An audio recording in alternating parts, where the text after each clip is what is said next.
Há alguns anos, um grupo científico da Universidade Oxford Brookes calculou que pelo menos 16 mil pessoas sofreram de experimentos desumanos nazistas. Certamente exames médicos horríveis como esses eram impossíveis nos Estados Unidos, em qualquer lugar exceto em um campo. O Código de Ética Moderno para Psicólogos surgiu apenas na década de 90. Antes disso, os cientistas haviam realizado com sucesso dezenas de testes psicológicos antiéticos em pessoas e não só. Além disso, ninguém sabe o número exato de vítimas. Qual desses experimentos é o mais assustador?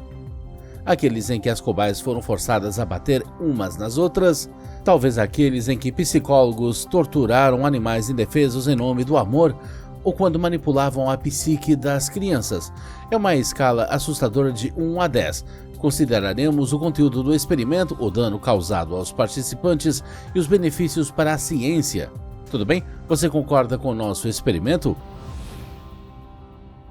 Qual foi o experimento psicológico mais assustador que foi benéfico para a ciência?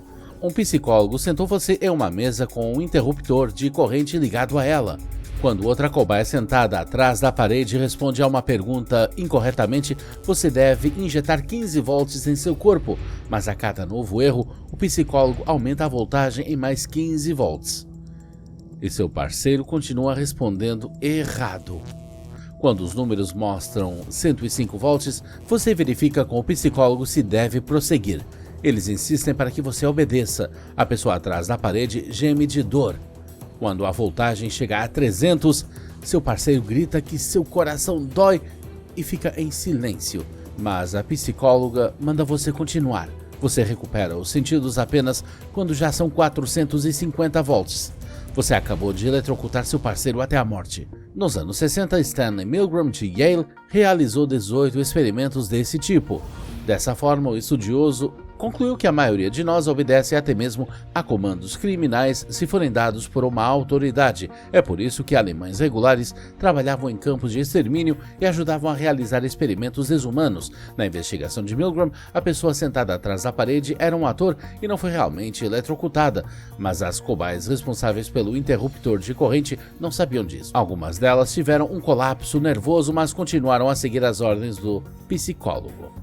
Os experimentos de Milgram revelaram alguns lados verdadeiramente abomináveis da natureza humana sem causar nenhum dano sério às cobaias. No entanto, os benefícios de estudar os poderosos efeitos da autoridade provaram ser consideráveis, mas que experimento psicológico assustador causou danos significativos e sua utilidade era duvidosa. Dessa vez, seu parceiro não é um ator, mas um cara normal, assim como você. É que o psicólogo escolhe você para ser um prisioneiro, enquanto esse cara atua como guarda. Logo no primeiro dia do experimento, o guarda começa a insultá-lo. Então, ele bate em você porque ele é o chefe. No dia seguinte, você e outros presos ganham coragem e decidem enfrentar essa repressão. Mas os guardas reprimem violentamente o tumulto e fazem você limpar os banheiros com as próprias mãos como punição. Todos os colchões são retirados das celas. Você tem que dormir no chão. Você se sente apavorado e irremediavelmente apático, mas o psicólogo não deixa você ir embora, mesmo quando você está estressado tanto que surge uma erupção cutânea por todo o corpo. Esse inferno dura 6 dias e agora você provavelmente precisa do seu próprio psicólogo. Esse foi o experimento da prisão de Stanford, liderado por Philip Zimbardo. Assim, o psicólogo convenceu muitas pessoas de que as pessoas comuns rapidamente se tornam sádicas se tiverem muito poder sobre as outras. No entanto, os registros divulgados há vários anos indicam que Zimbardo ordenou aos guardas que torturassem os reclusos. Então, por que diabos eles tiveram que experimentar esse horror? Parece que Zimbardo nunca tentou encontrar a verdade em seu terrível estudo, mas, em vez disso, queria obter o resultado que desejava, apesar de causar danos substanciais às cobaias. Mas que experimento poderia ser ainda pior? Pelo menos, os participantes dos experimentos de Milgram e Zimbardo deram seu consentimento para participar. E que coisas horríveis os psicólogos fizeram em nome da ciência contra a vontade de suas cobaias. Os sujeitos de pesquisa mais indefesos são os animais. Imagine que você é um macaco rhesus que acabou de vir ao mundo. Você é imediatamente jogado em uma gaiola com construção de arame frio e uma garrafa de leite, a comida, mas ninguém para acalmá-lo e acariciá-lo. Você adormece tremendo de medo. No dia seguinte, a mãe de Arame se transforma em um boneco macio. Você pode se aconchegar a ele. Isso é reconfortante. Então, de repente, os picos saem de sua nova mãe macia e você é levado por um poderoso fluxo de ar. Você se afasta dele totalmente confuso. Tenta se aconchegar nele, mas a mãe cruel o afasta de novo e de novo. Uma semana depois, você senta no canto da jaula, balançando de um lado para o outro sem conseguir entender o motivo dessa crueldade. Você apenas deu o seu melhor para conseguir um pingo de amor. Foi assim que um importante psicólogo americano, Harry Harlow, atormentou filhotes de macacos rezos. Ele provou que, para se desenvolver adequadamente, os bebês precisam não apenas ser alimentados, mas também acariciados. Os macacos, privados do afeto de uma mãe, enlouqueceram e depois mataram até a própria prole. Como afirmaram os colegas de Harlow, ele gostava de ver os animais sofrendo. No entanto, você nem sempre precisa fazer alguém sofrer para realizar um experimento genuinamente bizarro. Pelo contrário, John Calhoun, um pesquisador de comportamento animal, criou um verdadeiro paraíso para os ratos que ele chamou de Universo 25. Aquele era um abrigo onde os roedores tinham acesso ilimitado à comida e água e podiam se reproduzir livremente. Mas apenas 2 anos depois, descobriu-se que a população de mais de 2.000 ratos estava à beira da extinção. Como não estavam expostos a predadores, os animais começaram a atacar, às vezes até matando e comendo uns aos outros. Alguns deles se tornaram párias e definharam, enquanto outros comiam sem parar e mal se moviam. Parecia que os roedores não viam razão para procriar. Observando isso, Calhoun concluiu que os seres vivos precisam de motivadores indutores de estresse específicos do mundo exterior para sobreviver. Bem, essa superpopulação não pode trazer nenhum bem. Harlow e Calhoun realizaram alguns experimentos verdadeiramente horríveis em animais indefesos. Embora não estivessem usando pessoas, ainda podemos entender que aqueles psicólogos fizeram as pobres criaturas suportarem sofrimentos insuportáveis.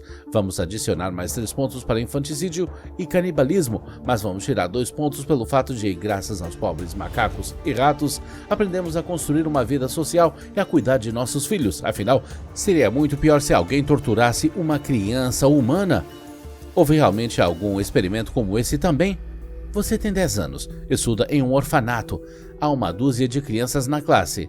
Metade delas são gagas. Você não tem esse problema. Sorte sua, mas de repente você também é repreendido pelos professores por falar de forma pouco clara. O que acontece depois? Uma coisa terrível, você realmente começa a se atrapalhar com as palavras. Ser um gago é um fardo tão impossível, dizem seus professores. E pouco tempo depois, tanto você quanto as crianças que gaguejavam desde o início desenvolveram o hábito de ficar calados o tempo todo só para evitar repreensões. Foi assim que Wendell Johnson, um psicólogo que também era gago, decidiu verificar se os adultos que criticam a capacidade de falar das crianças podem afetá-las. Então, ele infligiu traumas psicológicos a muitos órfãos apenas para obter uma resposta óbvia. Sim, claro que sim. Como resultado, essas crianças ficaram com vergonha de falar pelo resto de suas vidas. O experimento de Johnson foi chamado de Estudo do Monstro. E muitos anos depois, a Universidade de Iowa teve que se desculpar com as cobaias e pagar cerca de $1 milhão em danos. Agora, o que mais posso fazer senão dar a pontuação mais alta ao estudo do monstro e declarar sua vitória? Mas antes de se sentir aliviado ao pensar que coisas desse tipo são impossíveis hoje, considere o seguinte: e se algum experimento antiético pudesse ser usado para beneficiar muito a nossa sociedade? Você deve ter ouvido falar sobre a Síndrome de Asperger, graças a Sheldon do The Big Bang Theory e Elon Musk.